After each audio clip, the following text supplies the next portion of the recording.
Boa tarde, meus irmãos. 1 ano e meio atrás eu estava pregando em Goiás e numa determinada noite alguém me abordou e pediu que gastássemos 5 minutos. Essa abordagem é uma abordagem famosa para enganar pastor, dizendo que é 5 minutos e gastamos mais de 1 hora juntos ali. E o apelo daquele irmão naquela ocasião era: vamos começar uma igreja em Belo Horizonte, comece uma igreja em Belo Horizonte que estabeleçam como prioridade o ensino das Escrituras. Desde aquela conversa em julho de 2015, várias coisas foram acontecendo e um clamor semelhante a esse foi ouvido. E identificada essa necessidade, nós então tomamos a decisão de começar a igreja em Belo Horizonte. Isso faz parte de um objetivo da igreja, de começar igrejas com o mesmo DNA que o nosso em algumas capitais brasileiras. E nesse exato momento, enquanto nós estamos no culto aqui, o pessoal está reunido lá em Belo Horizonte e a rigor, no planejamento do culto deles, eles estão acompanhando esse tempo conosco, ao vivo. Então, antes de mais nada, quero dar minhas boas-vindas para vocês que estão em Belo Horizonte, hoje participando nessa mesma programação. Estamos alegres de estar junto com vocês e com o desejo de implantar aí uma igreja que tenha como base, como propósitos, aquilo que está estabelecido na palavra de Deus. Vamos ter uma palavra de oração. Pai Celestial, queremos te agradecer pela oportunidade que temos de juntos agora nos debruçarmos sobre a tua palavra. Aprendemos da tua palavra e temos nossas vidas transformadas pelo teu Espírito. Que nós possamos identificar com clareza aquilo que precisa ser mudado e que o teu Espírito nos dê a capacidade de fazer isso. Oramos por esse grupo que agora se reúne em Belo Horizonte com o objetivo de começar uma igreja ali. Que a tua bênção esteja sobre eles, que eles possam ter a alegria de se reunirem, de te servirem, de se debruçarem também juntos com Abidênago no estudo da tua palavra. Nós oramos ao Pai bondoso em nome do Senhor Jesus Cristo. Amém. Bem, nós começamos na semana passada uma nova série de mensagens dentro da carta de Paulo aos Efésios. Contemplamos na semana passada os versículos 1 e 2. A partir do versículo 3 começa um único parágrafo que vai até o versículo 14. E muitos anos atrás, quando preguei essa série em outro lugar, eu preguei um sermão só dos versículos 3 a 14, mas a bem da verdade, esse texto ele é tão denso e ao mesmo tempo complexo, que nós vamos gastar 4 mensagens, 4 domingos para entendermos o que esse texto significa, toda a beleza da bênção de Deus. O versículo 3 vai começar dizendo que Deus é bendito, porque Ele nos abençoou com bênçãos. O que é uma bênção? Eu me lembro quando eu era garoto de conhecer algumas famílias, e vocês que estão próximos da minha idade, estão familiarizados com isso. Era normal um filho, um neto, se aproximar do seu pai, do seu avô, avó, e estender a mão e lhe beijar, e beijar a mão do pai e dizer: bênção, pai. E do outro lado, o pai, o avô, dizia: Deus te abençoe. Aqui e ali nós podemos encontrar essas expressões de pedidos de bênção. Mas, por outro lado, a gente pode entrar no ambiente televisivo, onde uma série de igrejas que estão em busca de bênçãos enfatizam a bênção. Então, eu não sei exatamente o número, mas um convite para você participar da reunião dos 114 ou 118 pastores, sei lá. Teoricamente, é um lugar em que você pode ser bastante abençoado. Também você encontra propaganda de vassouras que foram abençoadas. E agora você pode comprar uma vassoura dessas por R$1.000. Eu tenho certeza que vocês que pudessem adquirir uma vassoura dessa, se ela fizesse o trabalho sozinho, efetivamente seria uma bênção, não é o caso. O que é ser abençoado? O que é uma bênção? Se Deus chegasse para você e lhe dissesse: pede a sua bênção que eu vou dar. Qual é a bênção que você pediria? Nas Escrituras nós encontramos um relato de alguém que teve essa experiência com Deus. Seu nome é Salomão. Ele estava assumindo o trono da sua nação no lugar do seu pai.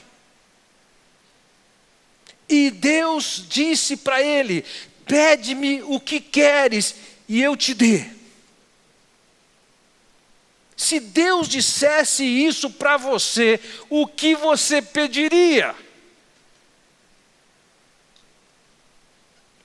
No caso de Salomão, ele pediu duas coisas. Ele pediu sabedoria e conhecimento. E ele justificou. Ele queria sabedoria e conhecimento para que ele tivesse a capacidade de conduzir, liderar aquela nação. Agora ele ia substituir seu pai, o grande rei Davi. A bênção que ele quer é na forma de sabedoria e conhecimento, para que ele possa liderar aquele povo. Deus é onisciente e não tem perigo de ele ser surpreendido, mas da perspectiva humana eu diria que Salomão surpreendeu. Ainda que não tenha surpreendido a Deus, ele surpreendeu. E o texto nos diz: disse Deus a Salomão: porquanto foi este o desejo do teu coração, e não pediste riquezas, bens ou honras, nem a morte dos que te aborrecem, nem tampouco pediste longevidade. Veja, Deus destacou que no pedido de Salomão, ele não pediu por longevidade ou saúde, nem riqueza, nem bem-estar. É interessante, porque aquilo que Salomão não pediu, que foi louvado por Deus, é a grande ênfase da igreja dos nossos dias: saúde e riqueza. No caso de Salomão, porque ele não pediu essas coisas, Deus disse: você vai ganhar a sabedoria e o conhecimento, e ainda vou te acrescentar a riqueza e os bens. Deus elogiou aquele homem pelo que ele priorizou e pediu para Deus. Se fosse você nessa situação, pede-me para que eu te dê. O que você pediria? Eu quero trazer uma perspectiva sobre bênção para vocês nessa tarde. Na verdade, a minha expectativa com vocês é levá-los à compreensão da generosidade de Deus, da grandeza das suas bênçãos, o que isso deve levar cada um de nós a um verdadeiro espírito de adoração. O que eu quero nessa tarde fazer com vocês é apresentar-lhes 3 aspectos do que é a bênção de Deus. E uma vez que a gente compreende o que são as bênçãos abordadas aqui em Efésios capítulo 1, do versículo 3 ao versículo 14, nós só temos uma resposta a dar: é celebrar. Nós vamos perceber que tudo aquilo que a gente pode vir a pedir é detalhe muito pequeno. Nós temos muito mais motivo para agradecer, para cantar, para celebrar, para louvar a Deus pelaquilo que Ele tem nos concedido. Então eu quero olhar com vocês agora para esses aspectos da bênção de Deus. Quais são eles? O primeiro aspecto que eu quero destacar com vocês nessa tarde é a origem da bênção. Veja o que diz o versículo 3. Todo louvor seja a Deus, o Pai de nosso Senhor Jesus Cristo, que nos abençoou em Cristo com todas as bênçãos espirituais nos domínios celestiais. De onde você pode receber alguma coisa boa? De onde você pode receber bênção? Quem é que efetivamente pode abençoá-lo? As Escrituras nos ensinam que só existe um bom e é Deus. As Escrituras nos ensinam que aquilo que é de bom vem de Deus, sempre. Nós podemos ser seduzidos e pensar que um pecado vai dar uma grande vantagem para nós. Nós podemos ser enganados pensando que esse mundo vai efetivamente nos apresentar e oferecer alguma coisa de bom.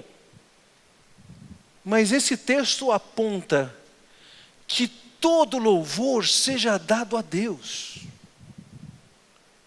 Porque é Ele que tem abençoado com todas as bênçãos.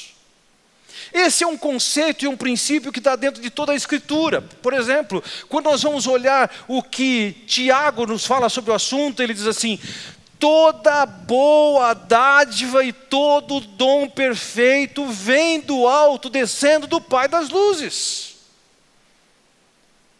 Aquilo que Paulo está falando em Efésios, aplicando a um aspecto específico, aqui Tiago aborda no geral, e o que ele diz é o seguinte: sem nenhuma exceção, qualquer dádiva, qualquer bênção, todo presente perfeito, só tem uma origem, ele diz, vem do Pai das luzes.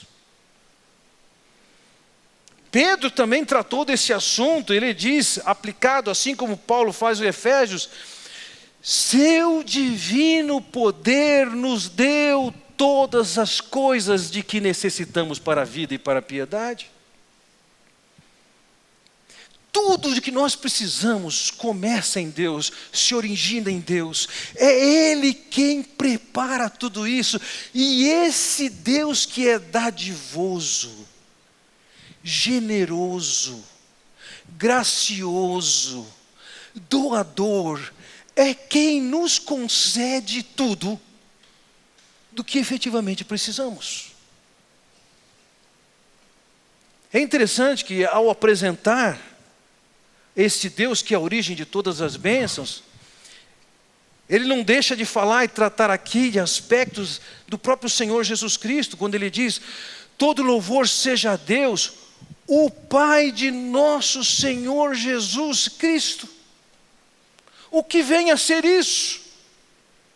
Ele já identificou aqui o Deus Pai. E aí ele diz assim: Ele é o Deus Pai do nosso Senhor Jesus Cristo. E aqui nós encontramos a primeira ideia, é o seguinte: ao ser apresentado como Pai do Senhor Jesus Cristo, Ele está estabelecendo aqui qual é a origem do Senhor Jesus Cristo. Ele vem do Pai que é Deus. E essa expressão aqui, o Pai dele, da ideia, Ele é a continuidade do Deus Pai. Ele é o Filho. Então ele está reconhecendo, ao reconhecer que a origem das bênçãos é o Pai, ele reconhece que Ele é o Pai daquele que também é Deus. O filho dele é Deus. Não somente isso, ele chama esse filho de Senhor. Eu já mencionei isso no domingo passado. Ao chamar Jesus de Senhor, significa dar a ele o reconhecimento de que ele era Deus. Poucos anos antes da crucificação do Senhor Jesus Cristo, Pilatos, que vivia no seu palácio em Cesareia, mandou que em Jerusalém fosse levado uns estandartes. Imaginem aqui placas, faixas, com os seguintes dizeres: César é Senhor. Os judeus ficaram tão indignados com aqueles estandartes, com aquele dito, César é Senhor, que eles saíram de Jerusalém e foram até Cesareia. E no palácio, eles disseram o seguinte, eles arregaçaram as golas das suas vestes e disseram para Pilatos: ou você tira aqueles estandartes de lá, ou você pode cortar o nosso pescoço, porque nós não vamos sair daqui. Por que eles queriam que tirassem da cidade santa o escrito César é Senhor? Parecia nada demais. Era assim. Ao declarar que César era Senhor, eles estavam dizendo o quê? César é Deus. E os judeus entendiam a mensagem. E por isso eles foram protestar e disseram, se vai manter lá, pode cortar o pescoço, mas enquanto não tirar, nós vamos estar gritando aqui. Quando as Escrituras chamam Jesus de Senhor, aqui está dizendo que Ele é Deus. Mas não é que Ele é só Deus, é o Deus que abençoa, é Pai do nosso Senhor, Jesus. E aqui Jesus fala daquele ser humano que viveu entre nós. Então, de alguma maneira, aqui Paulo já está reconhecendo logo de cara a sua visão de Deus, a sua visão de Jesus. Ele olha para aquele homem que nasceu de Maria, um homem da Palestina, de 2000 anos atrás, mas ele reconhece que Ele é o Senhor. Como é isso? Dentro do propósito e do plano de Deus, Deus fez com que aquela mulher, um simples ser humano, fosse fertilizada, e o ser que havia dentro dela era ao mesmo tempo divino e humano. Essa era a maneira que Deus fez para que nós conhecêssemos a Jesus, a manifestação de Deus na forma humana. Assim, aquele homem Jesus, como homem, ele tinha uma mãe, Maria, mas ele não tinha um pai. Mas ao mesmo tempo, aquele Senhor Deus que estava unido a Ele ali, fazia com que, como um ser divino, Ele tinha um pai que era Deus, mas não tinha uma mãe. Além disso, Ele acrescenta, Ele é o Deus, o Pai de nosso Senhor Jesus Cristo. Ele reconhece aqui que Jesus é aquele que foi preparado por Deus, enviado da parte de Deus, para cumprir o projeto de Deus de alcançar o homem perdido. Vejam, a bênção de Deus, ou as bênçãos de Deus que ele passa a listar a partir do versículo 4, em 3 blocos bem distintos, do 4 até a metade do 6, da metade do 6 até o 12, do 13 até o 14, em que ele fala de bênçãos que Deus Pai deu diretamente. O segundo bloco ele vai falar das bênçãos que Deus nos concedeu através do Senhor Jesus Cristo, e por fim, nos versículos 13 e 14, ele vai falar das bênçãos que Ele nos concedeu através ou na pessoa do Espírito Santo.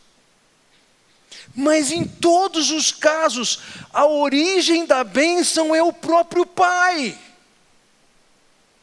Toda boa dádiva e todas as bênçãos alistadas aqui em Efésios capítulo 1, elas vêm de Deus.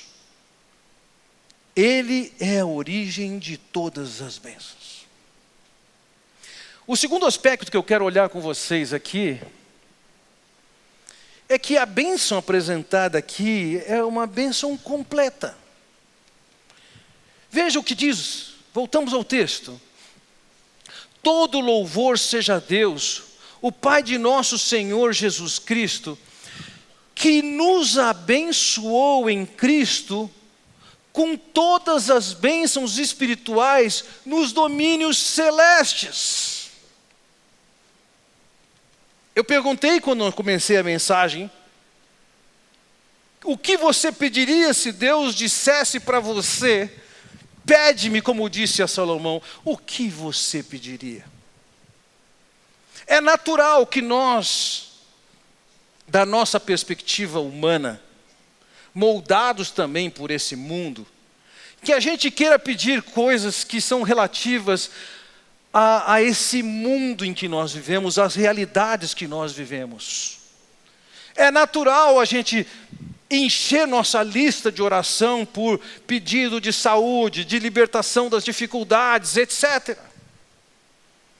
Mas eu gostaria que você ganhasse aqui uma perspectiva diferente de que a grande bênção que Deus tem para lhe dar é um salário melhor, um emprego melhor, uma empresa melhor, um carro melhor, uma casa melhor, uma saúde melhor. Vejam, no Antigo Testamento nós vamos encontrar diferentes alianças que Deus fez com o seu povo. E naquelas alianças que Deus fez com Israel, nós encontramos bênçãos prometidas para eles, como fidelidade, sucesso, aumento de posses terrenas. De uma forma geral, eram benefícios da parte de Deus que envolviam essa realidade humana. Quando nós chegamos no Novo Testamento, a aliança e o pacto que Deus firma no Senhor Jesus Cristo para com o seu povo, a igreja, é diferente. Providencia benefícios? Sim, providencia muitos benefícios. Providencia cuidados humanos? Sim, providencia esses cuidados. Mas o enfoque do apóstolo aqui é em algo que está muito acima disso. Vejam, certa ocasião, quando Maria já estava grávida, o anjo diz a ela: alegre-se, agraciada, o Senhor está com você. Mais adiante, alguém testemunha sobre ela e diz: bendita é você entre as mulheres, e bendito é o filho que você dará à luz. Aqui vejam, ela era abençoada ou bendita, porque praticamente era a mesma palavra na língua grega. O texto original em que estamos escritos esses documentos que lemos em português agora. Ela era bendita, ela era agraciada, por quê? Porque ela havia sido escolhida e ela era o instrumento humano no qual Deus ia introduzir na história humana o Filho de Deus, o Senhor Jesus, que viria até nós em forma humana, mas sendo Deus. Ela foi o instrumento de Deus, ela foi a privilegiada, ela foi a agraciada. A provisão que Deus estava dando para todos foi através daquela mulher bendita, agraciada. Agora veja o nosso texto, olhando para além do que aconteceu ali com Maria, o texto diz que Ele nos abençoou em Cristo com todas as bênçãos espirituais nos domínios celestiais. Observe que as bênçãos aqui são espirituais. Não são humanas, não são físicas, não são materiais, não são mundanas. As bênçãos abordadas por Paulo nessa passagem são bênçãos de uma outra ordem. Ela vem de outra dimensão. Nós estamos na nossa dimensão humana, material. Vejam, nós fomos criados com essa capacidade. Nós fomos criados para vivermos num mundo físico. Nos relacionamos com o mundo físico. Temos contato com esse mundo físico. Mas além dessa esfera humana, mundana, material, existe uma esfera espiritual, onde a matéria, ela não existe. Nesse caso, a bênção que Deus está dando aqui é uma bênção que tem a ver com essa dimensão nova. O que é isso? Você e eu temos designado para cada um de nós uma vida nesse ambiente. Podemos passar restrições ou ter abastança. Podemos ter saúde ou podemos ter doença. O fato é o seguinte: a nossa vida está restrita a essa esfera. Acabou a sua existência humana. Seu corpo é colocado debaixo da terra. Sua alma imortal, por causa do pecado que o separou de Deus, vai para o inferno. Essa é a visão que a Bíblia nos traz. Nós estamos restritos a essa esfera. Agora aparece Deus dando alguma bênção para nós, uma bênção que nos resgata, nos tira desse ambiente limitado humano, material, e nos projeta para a esfera espiritual. É isso que ele diz aqui, nos domínios celestiais. Então, através da obra de Cristo, que vai ser apresentada adiante, nós vamos ver que nós fomos resgatados, que nós fomos perdoados, que nós fomos inseridos numa outra dimensão. Deus não nos deixou limitado à nossa existência material e humana, nem tampouco nos deixou assumir o peso do pecado que nós cometemos, que nos leva para o inferno.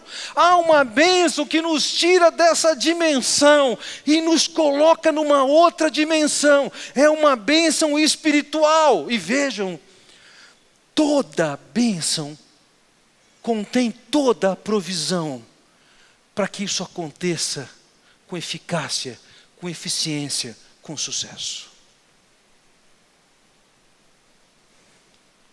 Dentro do projeto de Deus, que nos liberta das limitações dessa existência material e humana, Deus coloca aqui que Ele nos colocou, ou nos abençoou, nos domínios celestiais.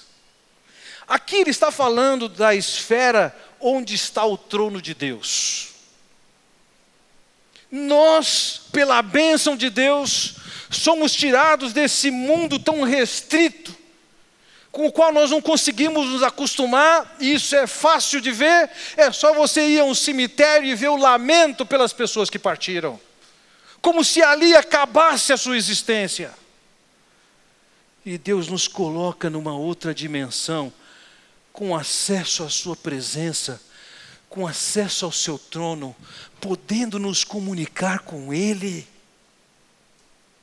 Agora, chamados de seus filhos, parte da sua família, seu povo, uma vida eterna.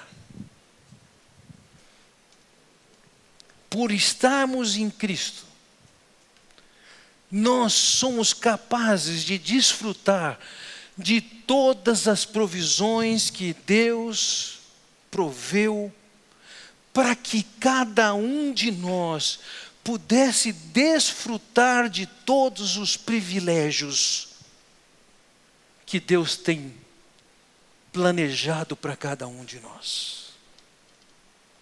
Recebemos a salvação, Ele nos dispõe das riquezas celestiais para você e eu, mortais, condenados, para desfrutarmos pela eternidade. Isso é bênção. Isso é uma grande bênção. E vejam, isso nos leva ao terceiro aspecto da bênção que eu quero focalizar com vocês, é que a bênção, uma vez conhecida, ela deve refletir louvor. Veja, numa tradução é dita, na NVI é dito: bendito Deus e Pai de nosso Senhor Jesus Cristo, que nos tem abençoado. Numa outra tradução diz: todo louvor seja a Deus. Nesse versículo 3, nós encontramos aqui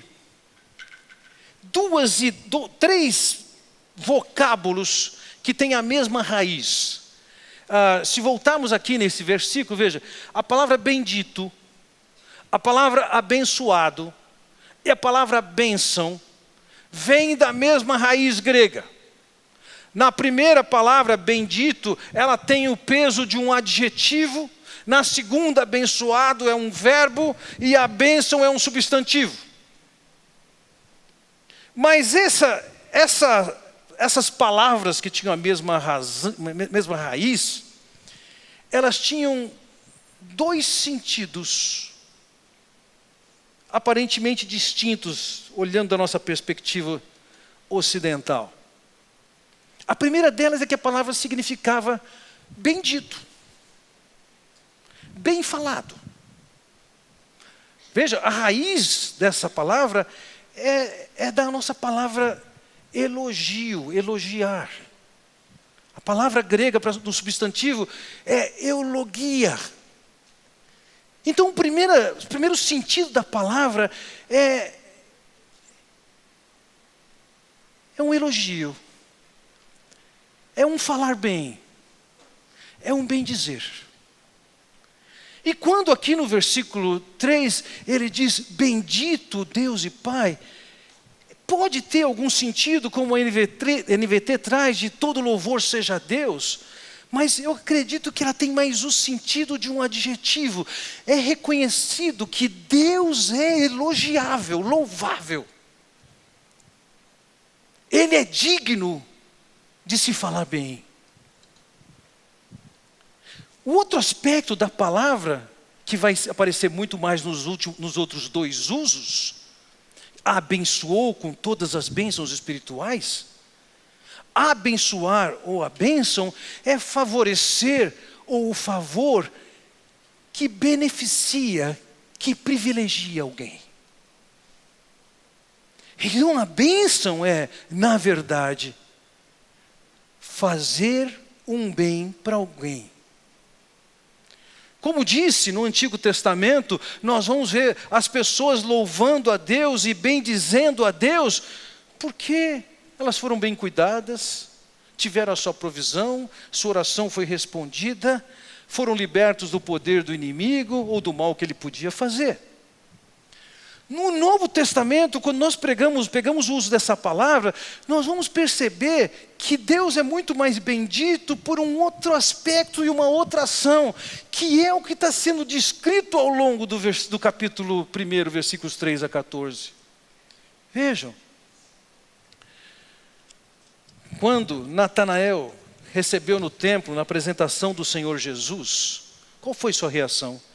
Ele disse: bendito seja o Senhor Deus de Israel, porque visitou e redimiu o seu povo. Aquele homem, ao identificar que aquela criança Era o Messias prometido de Deus, o Filho de Deus que vinha nos visitar, estar entre nós e providenciar o perdão e a salvação. Aquele homem classificou Deus de bendito, porque as suas promessas se cumpriam nele. Bendito seja Deus. Agora vejam, o conhecimento da bênção e dos privilégios, das capacitações que Deus nos dá, elas têm que nos levar ao reconhecimento, à gratidão e o louvor. Nessa última terça-feira tive uma experiência, no mínimo curiosa, com a minha neta de quase 4 anos.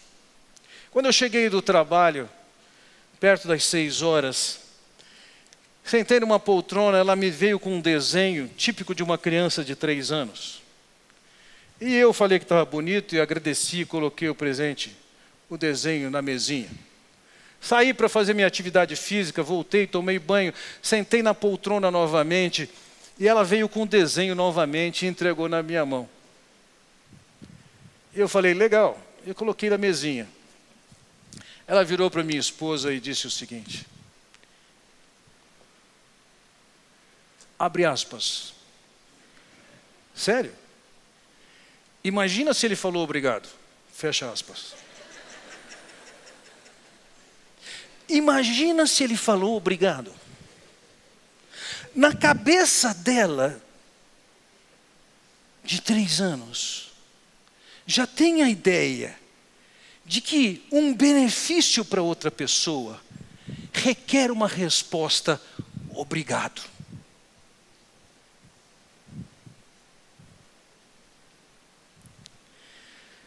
A nossa experiência com Deus, o fato de provarmos das bênçãos de Deus, isso implica em que nós devemos louvar a Deus, que nós devemos cultuar a Deus, e que nós devemos agradecer a Deus pela bênção que Ele foi concedida. Agora, meus irmãos, eu quero confrontar 2 práticas do nosso dia a dia nesses dias. A primeira é, nós vivemos uma onda de supervalorização de bandas de louvor nesse Brasil. Quando aquilo que é chamado de louvor não tem nada a ver com louvor.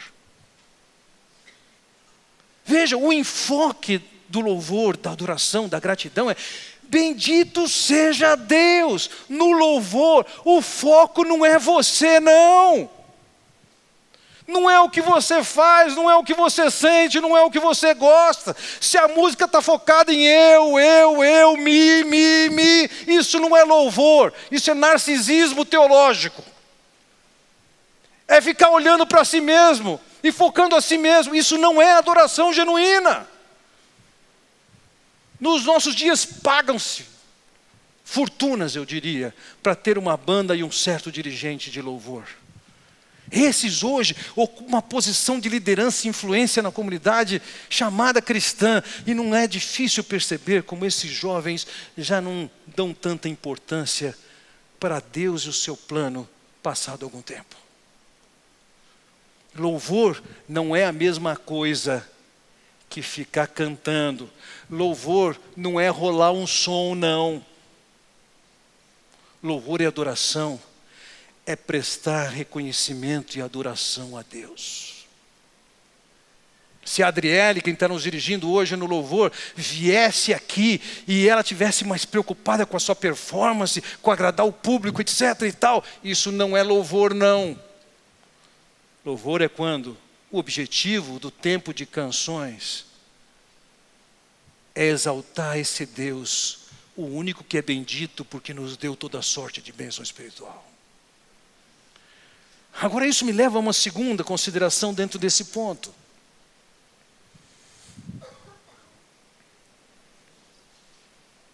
Nós temos um tempo que nós chamamos de culto.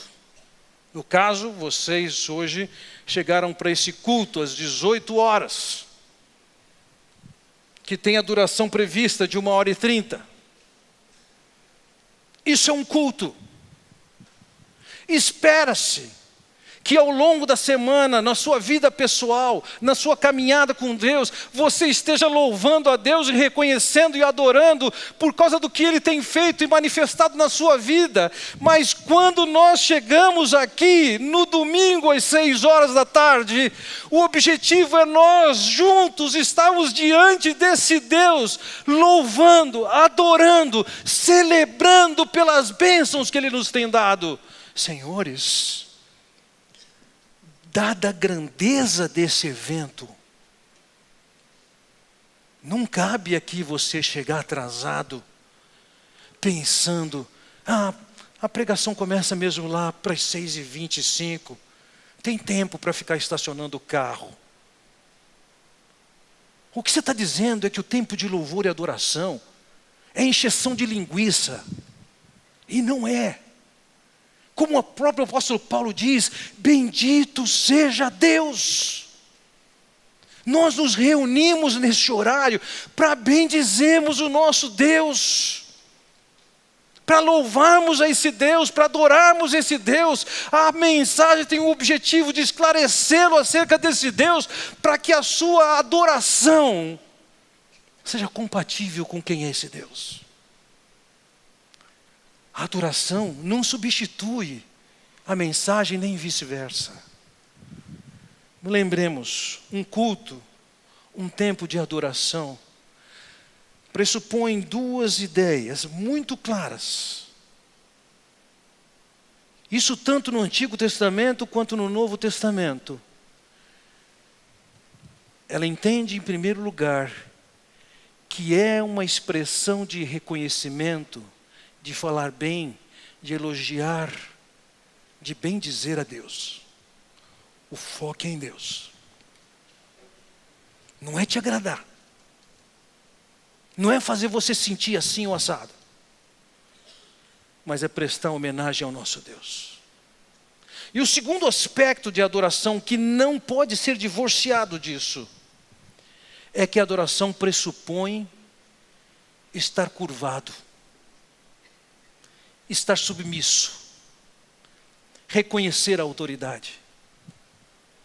Se você canta muito bem, toca muito bem, mas a sua vida não é uma vida de submissão a Deus, isso não é louvor, não é gratidão, não é adoração, isso é cantoria, isso é tocar, mas isso não é adoração, porque adoração pressupõe uma postura de submissão humilde diante de Deus. Adoração pressupõe que esse é o tempo de você elogiar e reconhecer quem é esse Deus. E o seu coração ser inflamado pela visão da grandeza de quem é esse Deus e do que Ele tem feito por você.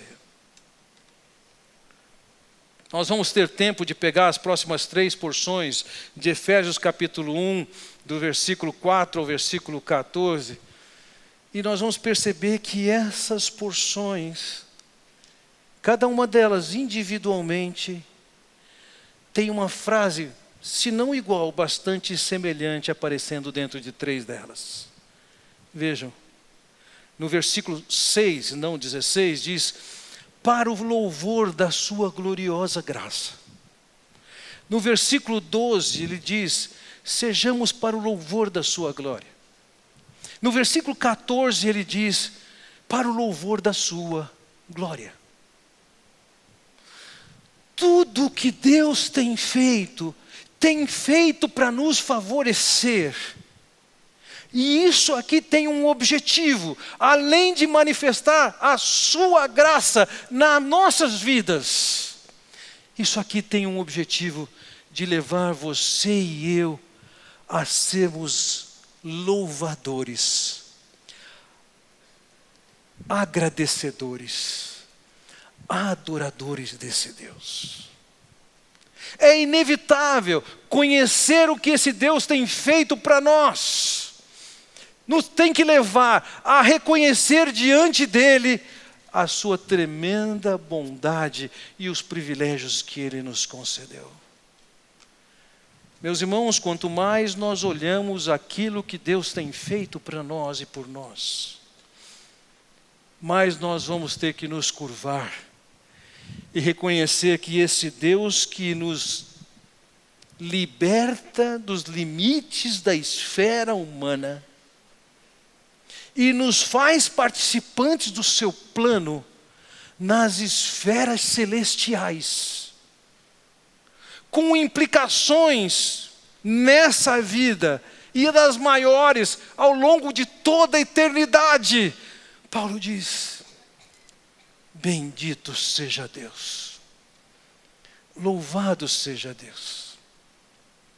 Logo mais nós vamos cantar uma música que o Davi compôs para nós, baseada nos versículos 3 a 14. E eu gostaria que nós pudéssemos cantar essa música, expressar nosso louvor, nossa adoração a Deus, aprendêssemos essa música e ao longo das mensagens em cima desses versículos, essa música seja uma das que vão conduzir o nosso coração nesse espírito de adoração. Por enquanto, reconhecendo a bênção, ou as bênçãos todas que Deus nos tem concedido, através do Senhor Jesus Cristo, através do seu Espírito, vamos orar. Pai Celestial, quero te agradecer pela oportunidade que temos de juntos nos debruçarmos sobre a Tua Palavra. Pai Celestial, nós queremos te agradecer, porque o Senhor poderia ser absolutamente indiferente conosco. O Senhor poderia nos ignorar, já que nós te ignoramos. O Senhor poderia nos desprezar, já que nós objetivamente te desobedecemos. Mas, a bem da verdade, a Tua Palavra nos relata quão gracioso o Senhor é, quão bondoso o Senhor é, quão generoso o Senhor é, providenciando para nós dons e bênçãos impensáveis por nós, impossíveis de serem sonhadas e calculadas, que nos conduzem à Tua presença, Senhor, com o privilégio de sermos colocados na condição de Teus filhos, desfrutando de todas as riquezas da Tua graça e da Tua glória. Ó Pai, abre os nossos olhos para entendermos as Tuas verdades. Abre os nossos corações para que possamos Te bendizer de uma maneira que efetivamente Te honre. Eu oro, Pai bondoso, no nome do Senhor Jesus Cristo. Amém. Que Deus nos abençoe.